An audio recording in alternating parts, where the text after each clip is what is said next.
যদি মোক VCDC chairman হ'ব লাগে বুলি কয় সেইটো মই না কৰিব নোৱাৰে সেইটো হ'ল আমাৰ পাৰ্টি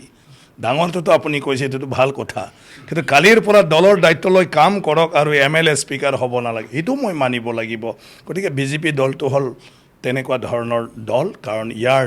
মানে কি কয় আপোনাৰ হাই কমাণ্ড এই হাই কমাণ্ডবিলাক অকল ৰাজ্যতে মাত্ৰ নহয় এইটো ৰাষ্ট্ৰীয় প্ৰেক্ষাপটটো চাই কোন ব্যক্তি কেতিয়া ক'ত কি দায়িত্ব দিব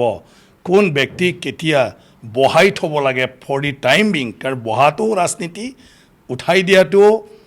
ৰাজনীতি এতিয়া মোৰ পাল্লা ক'ত পৰিব এইটোতো ভগৱানেহে জানে মানে নহয় চোৱা যি দীপেন বড়ো বেচেৰা তেওঁ বড়ো জাতিৰ কাৰণে কাম কৰিছে তেওঁ নিউট্ৰেল সেই ৰাজনৈতিক ব্যক্তি নহয় যিসকলে ৰাজনৈতিক ব্যক্তি নহয় তেওঁলোকে ৰাজনৈতিক ব্যক্তিসকলক তেনেকৈ আশা কৰে যে তেওঁলোকে কাজিয়া কৰিব নালাগে তেওঁলোকে একত্ৰিত হ'ব লাগে তেওঁলোকে জনগণৰ কাম কৰিব লাগে কিন্তু যিবিলাকে ৰাজনীতি কৰে এই ৰাজনীতি কৰাবিলাক সবৰৰে এটা উদ্দেশ্য থাকে নিজৰ এতিয়া MLA হোৱাৰ সপোন যাৰ আছে এতিয়া সেই মানুহজন যদি MLA হ'ব নালাগে বুলি কোনোবা কয় তেওঁৰ সেই ৰাজনীতিটোৱে বাদ দি বেলেগ ৰাজনীতিত যাব পাৰে মানে কোনোবা সবৰে নিজৰ ইচ্ছা আছে কোনোবা VCDC চেয়াৰমেন হোৱাৰ ইচ্ছা আছে কোনোবা ৰাজনীতিকভাৱে থাকি ফালে মানে সদায় লিডাৰৰ মানে লগত থাকি কাম কৰাৰ ইচ্ছা আছে